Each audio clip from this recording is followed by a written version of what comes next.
আল্লাহ নবী সাল্লাল্লাহু আলাইহি সাল্লাম বলছে, কিয়ামতের পূর্ব মুহূর্তে আগুনের লাল বৃষ্টি হবে,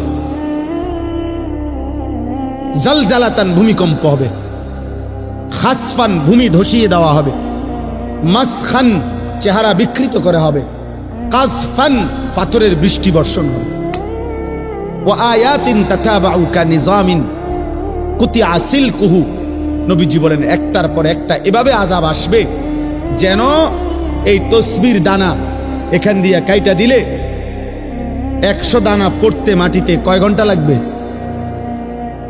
আল্লাহর নবী খোদার কসম এবং উদাহরণ দিয়ে বলছে, কানিজামিন কুতিয়া সিলকুহু, যেমন তসবির দানা মালা যেমন কেটে ফেললে সব ফুল পড়ে যায়, মালা বানাইলে সব দানা পড়ে যায় একটার পর একটা।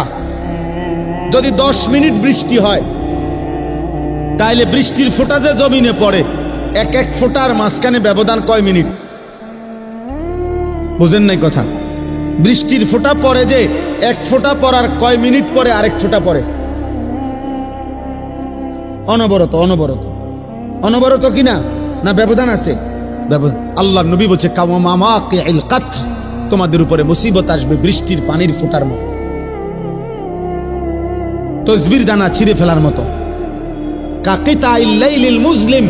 এগুলো সব কিয়ামতের পূর্বের কথা, এটি হয়ে গেছে এই যে কথা না, নূহ নবীর জমানার কথা বলে না। নবীজি বলছে অন্ধকার অমাবস্যার রাত্রির মতো তোমাদের উপরে মুসিবত আসবে, কিছুই খুঁজা পাইবা না, কি করা উচিত? আল্লাহর নবী বলছে ইউসবিহুর রাজুলু মুমিনান ওয়া ইউমসি কাফিরান, সকালবেলা থাকবা মুমিন, সন্ধ্যা হয়ে যাবা কাফের, সন্ধ্যায় ছিলা মুমিন, সকালে হয়ে যাবা কাফের।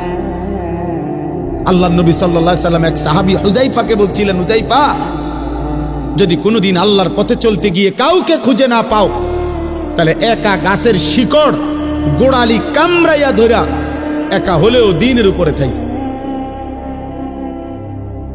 ওয়ালাউ আন তাআদ্দা বিআসলি শাজারাতিন হাত্তা ইউদরিকাকাল মাউত ওয়া আনতা আলা যালিক, মৃত্যু পর্যন্ত।